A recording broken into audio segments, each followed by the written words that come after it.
Welcome to Arm Talk Tuesday. I'm Whitney Tate, and joining us today is Dr. Matthew Baker. Thank you for joining us, Dr. Baker. Absolutely. Pleasure to be here. Dr. Baker, what are some of the most common things that people come to see you for? So I see a lot of shoulder issues, so shoulder pain, shoulder injuries, shoulder arthritis.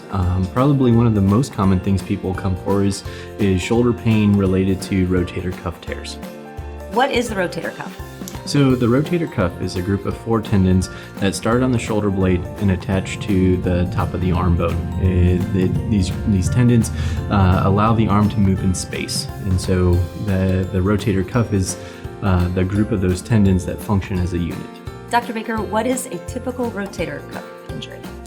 So the rotator cuff can be injured in a traumatic situation like a car accident or a fall, or it can be injured in sports, or it can just be a generalized wear and tear type injury. Patients that do a lot of overhead lifting can suffer from those type of rotator cuff injuries.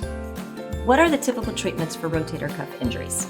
It depends on the nature of the injury. If it's an acute traumatic tear that involves the entire tendon, those are typically treated surgically on an accelerated manner.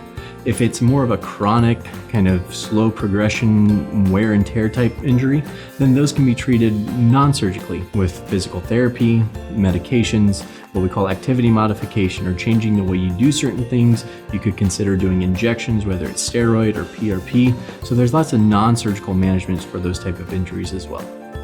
Dr. Baker, what is the typical recovery process after rotator cuff surgery? Most rotator cuff surgery is performed outpatient, meaning you're in and out of the hospital in the same day.